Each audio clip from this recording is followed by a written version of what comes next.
What if everything you've worked so hard for is actually pulling you farther away from the life that you want? Most agents are chasing the wrong goals and it's silently destroying them. I've lived it. I became a top producing real estate agent relatively quickly. Within my second year in real estate, I sold 36 houses as an individual agent, and that put me in the top 5 of all individuals in my office of over 250 agents. And while I was making a lot of gross commission income, and my profit margins were actually pretty high compared to what most real estate agents are operating on. But I realized working nights, working weekends, and kind of just always being on mentally wasn't something that I wanted to do. Overall, because I do a really good job with time blocking and setting boundaries, I had a pretty good quality of life as an agent. But regardless, there was some nights and weekends I still had to work. And even when you, punch out for the day, you're still thinking about real estate. I remember one time I was at my office prospecting, and I was on the second level of the office building looking down in the lot next door. It wasn't built on yet, and they were digging ditches to lay some fiber optic lines to our office building. And the guys that were manually digging the ditches with a shovel were out there in the heat, sweating, and for a moment I actually envied their job over mine, even though I was probably making quadruple what they were, and I was my own boss, right? All the benefits of being your own boss, pros and cons, of course. But I was just thinking, man, when they check out today at 5 o'clock or whenever they get off work, they're going to get home and actually be able to check out mentally from the job they were doing that day. And I knew when I got home, I was going to be thinking about clients that might be trying to get a hold of me, even if I had my phone shut off, to have some peace of mind in the evening, or I was thinking about what I had to do the next day, and just the overall stress that comes with having a lot of expenses and overhead in your business, plus really having to show up and perform at your highest level every single day to be the best you can be as a sales professional, to actually continue to get commission checks versus going broke. A lot of stress, a lot of lack of peace of mind.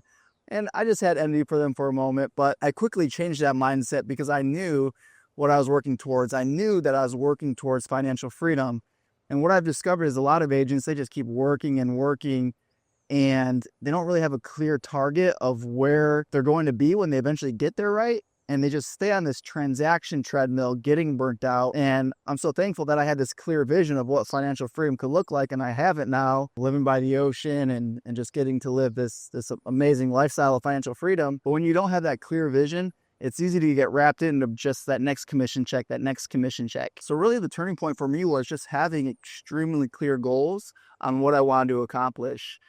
I thought that by making a lot of money in real estate, and I was making around $250,000 a year as an agent, as an individual, I thought that I could save enough money, invest it in real estate, and that would create passive income to eventually go live my life of freedom. So having that clear mission, it made everything worthwhile. But what I realized after a little bit, when you're done selling real estate for the day, there's not a lot of time or energy left over to think about investing in real estate. And after taxes and all the business expenses, there's really not a lot of money left over either to focus on investing in real estate. So the turning point at the end of the day, after having that clear vision for me, was partnering with eXp Realty and seeing that they had a revenue share program, which to me just essentially meant I could create an additional stream of income while I was sleeping to eventually have that stream of income called revenue share replace my active income. And that lit me up. That fired me up to the point where I couldn't sleep. I was like, okay, if I keep selling real estate as an agent, keeping a top producing agent, and build a second stream of income, I'll eventually have freedom. And within 18 months after partnering with eXp, I completely replaced my real estate income. And my wife and I actually sold our house in Charlotte, North Carolina, traveled for almost a year in an RV, just living this life of complete freedom because our revenue share now supported our lifestyle. Now, I'm not bashing hustle culture per se. I mean, I'm kind of not for hustle culture, but I guess I'm not bashing this idea that you have to hustle for a period of time. I don't want it to be the culture of what you're doing, but man, I busted my butt those first 5-6 years in the real estate industry, and really busted my butt since I was 14, working full-time jobs since then. But there's this idea of there's a grind phase and there's a thrive phase.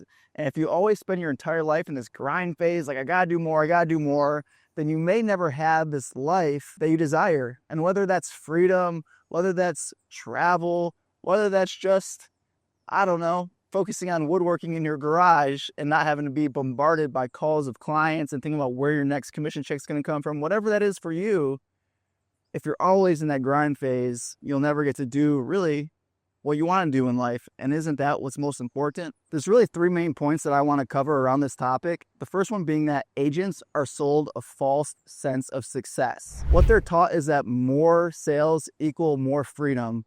And that's just not the truth. Real estate brokerages push this idea of do more volume, regardless of how much you're actually putting in your bank account at the end of the day. You really end up just chasing that next trophy, chasing more closings without designing a life. And that's what I found actually leads to burnout, not having a clear definition of success for you. Measuring your success by other standards or external measures like trophies or how much volume you're doing compared to the next guy in the next office or cubicle is a sure way to lead to misery, disappointment, burnout. I've been there. Point number two being most agents build a job for themselves, not a business. They get stuck on this transaction treadmill of prospect, go on a listing appointment, close the sale over and over and over. I got trained up originally in the Mike Ferry organization. Great training. It really saved my real estate career. That first year I was in business, I was really struggling and prospecting is what saved me. And what I discovered is a lot of the people I looked up to in that program didn't live a life that I wanted to live. Early on, it was just, I need to sell houses. So it was a great program for that because there's a lot of people selling a lot of houses. But as the veterans in that coaching business, I saw 20, 30 years in, they were kind of strapped, or not strapped, but stuck to their businesses because they had a job. They didn't have a business. There was one gentleman in particular, I've seen one of his videos recently, I think I'm friends with him on Facebook, and he's someone that I looked up to. And he had a big goal back then to travel for a year in an RV around the US, like my wife and I did back in 2019. And he's now probably in his mid-60s.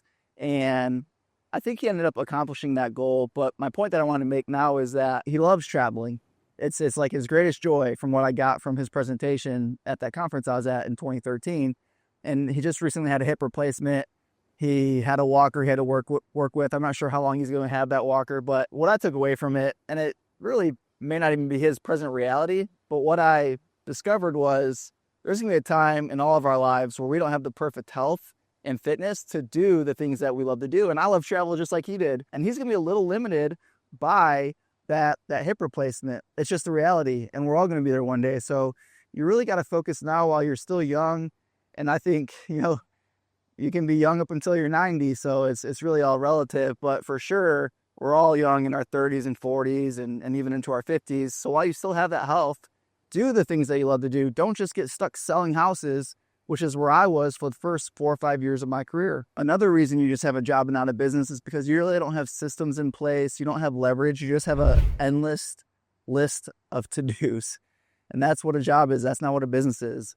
And brokerages don't necessarily care whether you turn your real estate sales career, your job, into a business so you eventually have freedom. What they care about is that you keep producing, keep selling houses so that when you get a commission, they get a piece. They don't ever care if your quality of life improves. They don't ever care if you're saving for retirement. They don't care about those things. It's up to you. And that's why I'm making these videos, because I want you to crush it in real estate because I love the industry. I just want you to eventually be able to retire, eventually live a life that you want to live, a life of freedom. And point number 3 around this is just that the real win at the end of the day is your time and financial freedom. When I shifted my metrics from getting a top producing trophy or selling the most volume of houses or the most units to what is my net worth, to what is my passive income, that changed everything for me. I started tracking my net worth. I started tracking all my streams of income on a monthly basis. And now my net worth is really good. I'm financially free. I have over 10 streams of income, and I'm excited to watch every day for my net worth to grow, for my streams of income to grow. And while you might be in a place now where you're like, well, I don't have any money. I was there, and I didn't like tracking my net worth either when it was negative. And this was just 6, 7, 8 years ago. Have to go back and look at really specifically. Well, I guess probably 8 years ago, I had a negative net worth, and now it's multi-millions. And I didn't track my net worth then. And I wish I did even when it was negative, because I'd have a better story to tell. and I'd have a better history to look back on. And I would have been encouraged to see it go from negative 300 to negative 200. As silly as that sounds, it would have helped me along my way. So if you are negative right now, just start where you're at. Start tracking your net worth on a simple net worth tracker. And I'll see if I can't put mine in the description below. I'll send you a link, or there'll be a link in the description so you can download mine. I think I can pull that together for you. And just keep it simple. And if you only have one stream of income right now, if that's real estate sales, that's what you got. If you're at EXP and you have revenue share, put that in. If you have stock awards from being at EXP, put those in and just track it month over month. Heck, I even track my credit card rewards. Last night, actually, I just booked a stay at the Montage in Laguna Beach. That's happening here in a few weeks. Super excited about it. And I booked it on points. So the value of that hotel room that I would have had to pay in cash is what I also consider a stream of income. So I even track credit card rewards. So that can be a stream of income, and that can help motivate you. So at the end of the day, a business is only a business if it's making you money when you're not working. You can do that through employees, or you can do that through other ways, like creating residual income through your business. I chose the latter. I tried the employee route, and at the end of the day, even though you may not be working, you're still dealing with issues when you're on vacation.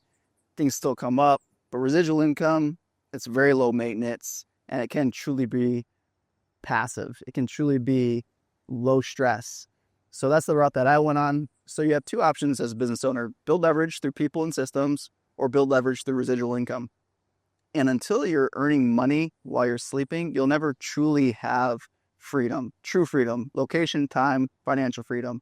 You got to earn money while you're sleeping. So I would just challenge you, like, what do you want your life to look like in 3 to 5 years? Write it down. Spend time on this. I find most people spend more time planning their vacation than they actually do planning their lives. So take hold of that and really think, what could my life look like in 5 years? I appreciate you guys watching the video. I hope it was helpful, and I'll see you in the next one.